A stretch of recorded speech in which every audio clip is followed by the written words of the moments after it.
प्रिय विद्यार्थियों, पिछले व्याख्यान में हमने हिंदी कविता के विकास में प्रगतिवाद की चर्चा की थी। वस्तुतः राजनीति के क्षेत्र में मार्क्सवाद का प्रभाव साम्यवाद के रूप में सामने आया। सामाजिक क्षेत्र में उसे समाजवाद कहा गया और साहित्य के क्षेत्र में उसे प्रगतिवाद कहा गया। प्रगतिवादी कविता की जो मूल चेतना थी वह थी सामाजिक यथार्थ। सामाजिक यथार्थ के जो चित्र प्रगतिवादी कविता में मिलते हैं वो हमारे वंचित वर्ग, किसान, मजदूर और महिलाएं उसमें शामिल हैं। प्रकृति और उसके माध्यम से लोक जीवन के रंग प्रगतिवादी कविता में मिलते हैं। लेकिन इसके साथ साथ प्रगतिवादी चेतना में बौद्धिकता का भी स्थान था, जिसमें एक तरह की अनास्था, तार्किकता का साहित्य में धीरे धीरे प्रवेश हो रहा था। और यही कारण था कि भावुकता के स्थान पर अब धीरे धीरे बौद्धिकता और विचार काव्य में स्थान पा रहे थे। प्रगतिवादी कविता के अवसान का मुख्य कारण विचार का प्राधान्य ही रहा। जैसे जैसे विचार प्रधान होता गया, कविता अपना लालित्य खो रही थी और प्रगतिवाद अपनी प्रासंगिकता गंवा चुका था। और इसी क्रम में हिंदी कविता में एक नया मोड़ आता है और उसका नाम था प्रयोगवाद। कुछ आलोचक प्रगति प्रयोग के नाम से इस पूरे दौर की चर्चा करते हैं, लेकिन वस्तुतः दोनों अलग अलग हैं। प्रगतिवादी चेतना में समष्टि का बड़ा रोल था, जबकि प्रयोगवादी कविता में व्यष्टि महत्वपूर्ण हो उठा। व्यष्टि का मतलब है वैयक्तिक भावनाएं। प्रयोगवाद, जैसे कि हमने प्रगतिवाद के बारे में चर्चा करते हुए बताया था कि 1943 के आसपास जब तार सप्तक का प्रकाशन होता है तब हम प्रयोगवादी कविताओं को देखते हैं और वहीं से इसका आरंभ मानते हैं। तो जैसे मैंने बताया कि प्रगतिवादी कविता की प्रतिक्रिया में प्रयोगवाद का उदय होता है और राष्ट्रीय और अंतर्राष्ट्रीय परिस्थितियां भी इसमें अपनी भूमिका निभाती हैं। हमारा राष्ट्रीय आंदोलन निर्णायक मोड़ में पहुंच चुका था, लेकिन साथ ही अंतर्राष्ट्रीय स्तर पर द्वितीय विश्व युद्ध चल रहा था। 1939 से आरंभ होकर और जापान में नागासाकी और हिरोशिमा शहरों पर 1945 में बम धमाकों से, परमाणु बम धमाकों से एक तरह से इसका अंत होता है। तो बड़ी विभीषिका द्वितीय विश्व युद्ध में हम झेल रहे थे। तो मानव के अस्तित्व पर एक संकट सा छा गया था और अंतर्राष्ट्रीय स्तर पर अस्तित्ववाद की चर्चा बड़े जोर शोर से होने लगी थी। सार्त्र द्वारा प्रतिपादित यह सिद्धांत साहित्य में अपनी उपस्थिति दर्ज करा रहा था। हिंदी कविता भी अस्तित्ववाद के इस विचारधारा से प्रभावित हुई। मानवता पर छाए संकट से एक निराशा का दौर था, हताशा आई और मनुष्य अपने अस्तित्व के बारे में चिंतित होने लगा। ये तो थी अंतर्राष्ट्रीय परिस्थितियाँ, और राष्ट्रीय परिस्थितियों में भी यही था कि निर्णायक दौर में था, हम संघर्ष कर रहे थे और व्यक्ति निष्ठता पुनः अपनी मांग कर रही थी कि कविता में से स्थान, साहित्य में से स्थान मिलना चाहिए, क्योंकि प्रगतिवादी जो कविता थी वो समष्टि चेतना की थी, सामाजिक यथार्थ की थी। उसमें व्यक्तिवादी स्वर बिल्कुल नहीं थे। यह उसकी एक बड़ी कमी भी मानी जाती है। लेकिन छायावाद में जो वैयक्तिकता आती है उससे ये थोड़ी भिन्न है। छायावादी वैयक्तिकता में भावुकता है। यहाँ प्रयोगवाद में जो वैयक्तिकता आई है, व्यक्तिनिष्ठता आई है, उसमें बौद्धिकता का अतिरेक है, यानी कि अति व्यक्तिनिष्ठ हो गए हैं ये। क्योंकि एक तो अस्तित्ववाद का प्रभाव भी इनके सामने था। तो इससे ये परिस्थिति उत्पन्न हुई कि प्रयोगवादी कविता निहायत ही व्यक्तिनिष्ठ कविता बनकर रह गई। तो अपनी अनुभूतियों को निजी, जिसे कहते हैं ना प्राइवेसी, निजी चीज़ों को, निजी भावनाओं को भी वो कविता में बेरोक टोक व्यक्त करने लगे और उससे एक तरह से नग्न यथार्थवाद का उदय होता है। यथार्थवादी चेतना जो प्रगतिवाद में दिखाई देती है उससे भिन्न यह एक नग्न यथार्थवाद है, जिसका मैं समझूं कि मानव समाज के लिए कोई इतनी अधिक उपयोगिता नहीं थी, औचित्य उसका था नहीं, लेकिन क्योंकि यह दौर ऐसा था, इसमें व्यक्ति अपनी भावनाओं को ही सामने ला रहा था और यह व्यक्तिवादी चेतना प्रयोगवाद का मुख्य स्वर बन गई। 1943 से प्रयोगवाद का आरंभ होता है और इसके आरंभ होने में जो मूल प्रेरक जो डॉक्यूमेंट है वो है तार सप्तक। अज्ञेय ने तार सप्तक का प्रकाशन 1943 में किया। 7 कवियों को इसमें शामिल किया गया और तार सप्तक के प्रकाशन से ही माना जाता है कि प्रयोगवादी कविताएं आरंभ हो गई हैं हिंदी कविता में। तो प्रयोगवाद में जो प्रयोग शब्द है उसका इन्होंने बार बार उल्लेख किया है इन 7 कवियों ने। और अज्ञेय तो कहते भी हैं प्रयोग ही इन कवियों को इष्ट है। मैं वो उनकी जो पंक्तियां हैं वो आपको कहूँ कि प्रयोग अपने आप में इष्ट नहीं है, वह साधन है और दोहरा साधन है, क्योंकि एक तो वह उस सत्य को जानने का साधन है जिसे कवि प्रेषित करता है, दूसरे वह इस प्रेषण की क्रिया को और उसके साधनों को जानने का साधन है। तो प्रयोग के बारे में जो अज्ञेय के विचार थे वो इस तरह थे तार सप्तक में, और दूसरे तार सप्तक में उन्होंने ये बात कही थी।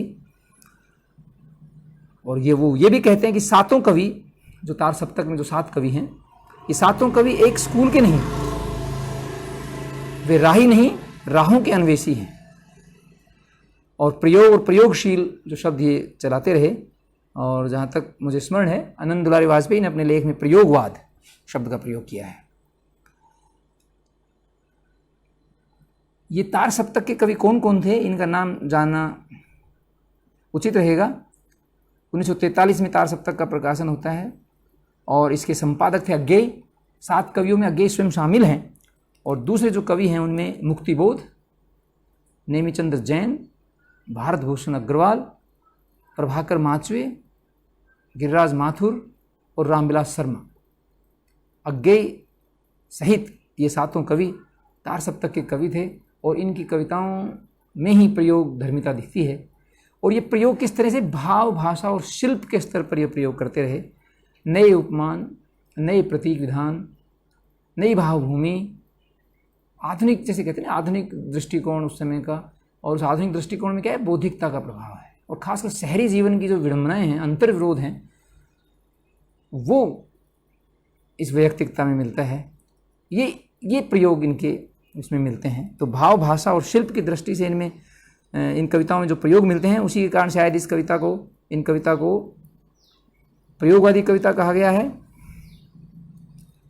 एक और बात है कि बौद्धिकता का आग्रह और अस्तित्ववाद के प्रभाव ने, और खासकर द्वितीय विश्व युद्ध और हमारा राष्ट्रीय आंदोलन, उससे एक तरह से मध्य वर्गीय समाज में जो ह्रासोन्मुखी प्रवृत्तियाँ आ रही थी उनको ये लोग वाणी देते हैं। और इसलिए इसमें कुंठा है, निराशा है, हताशा है, दमित वासनाएं हैं। कई बार ये आरोप लगाया जाता है प्रयोगवाद पर कि व्यक्ति की यौन इच्छाओं का यह काव्य है। तो दमित वासनाएं इसमें अभिव्यक्त हुई हैं। मतलब इस पर अब तक साहित्य में यह एक तरह से इस पर रोक अघोषित एक मर्यादा रही है कि खुले यौन संबंध हैं या यौन इच्छाएं हैं वो व्यक्त न हों, लेकिन दमित काम वासनाएं इसमें आई हैं उभर कर। कुंठा है, अनास्था है। एक बड़ी जो चीज़ मैं प्रगतिवादी चेतना के बारे में कह रहा था कि मार्क्सवादी सिद्धांत धीरे धीरे अनास्था की तरफ बढ़ता जा रहा था। लोग तर्क पर आधारित निर्णय ले रहे थे, आदर्शवादिता गायब हो रही थी, मूल्यों पर चोट की जा रही थी। एक तरह से नैतिकता, उसका जो नैतिकता को परे रखा जा रहा था, नैतिकता पर कोई इनका ध्यान नहीं था, उसकी अवहेलना की जा रही थी। दरअसल कहा जाए तो अवहेलना की जा रही थी। तो प्रगतिवाद से बढ़ती हुई यह चेतना प्रयोगवाद में मुखर होती है और नैतिक मूल्यों, मानदंडों पर चोट की गई करारा प्रहार है। और इसीलिए इसमें ये अनास्था हावी है। इस कविता में संघर्ष है आदमी का। और एक तरह से कहें तो जो एक आम आदमी जिसको लघु मानव कहते हैं, लघु मानव की प्रतिष्ठा प्रयोगवाद में की गई है। यह लघु मानव कौन है? वह छोटे छोटा आदमी जो अपनी समस्त जिजीविषा और संघर्ष के साथ जीवित है, जी रहा है, जिसका शोषण भी होता है। प्रगतिवादी चेतना की दृष्टि से कहें तो उसका शोषण भी होता है, लेकिन फिर भी वो अदम्य जिजीविषा के साथ लगा रहता है, अपने जीवन जीने में लगा रहता है। संघर्ष उसे करना पड़ता है, लेकिन उसे ईश्वरवादी, भाग्यवाद, आदर्शवाद, नैतिकता, इनमें उसको कोई विश्वास नहीं है। यही अनास्था का स्रोत है और इसी को प्रयोगवादी कवियों ने अपने उसमें किया। तो लघु मानव हो गया। और जैसे मैंने बताया, यथार्थवाद एक तरह से कोरा यथार्थवाद है, नग्न यथार्थवाद है। तो जो आकर्षित तो नहीं करता, मतलब मन के भावों को उदात्त स्वरूप प्रदान नहीं करता, आकर्षित नहीं करता। ये एक तरह से बधेस, मतलब अच्छा नहीं लगता ये कविता में। भावनाओं की जगह आप नग्न यथार्थवाद को प्रस्तुत कर रहे हैं, तो ये भी कोई कविता के लिए कोई ठीक वो स्थिति नहीं थी। शहरी जीवन की ये सब चीज़ें इसमें अंतर्विरोध इसमें आए हैं।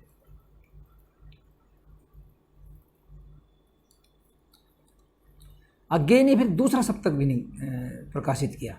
पहले जो तार सप्तक था उसको हम पहला तार सप्तक नहीं कह सकते, केवल तार सप्तक ही कहते हैं। क्रम में, श्रृंखला में वो पहला है, लेकिन उसको हम पहला नहीं कहते, उसको सिर्फ नाम तार सप्तक ही है, जो 1943 में प्रकाशित हुआ। और दूसरा तार सप्तक ठीक 8 साल बाद यानी कि 1951 में अज्ञेय के ही संपादन में हुआ।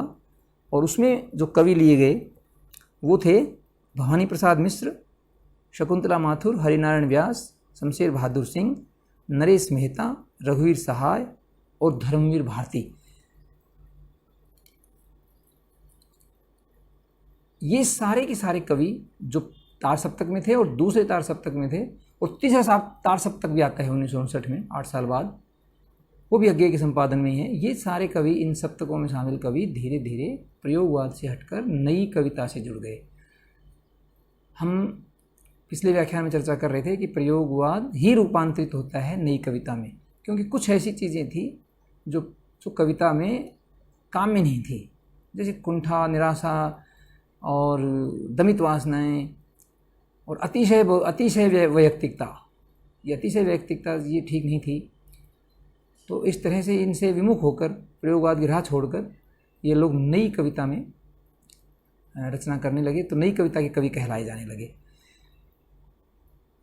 तार सप्तक के जो कवि थे, पहले तार सप्तक के, उसमें ज़्यादातर लोग मार्क्सवादी थे।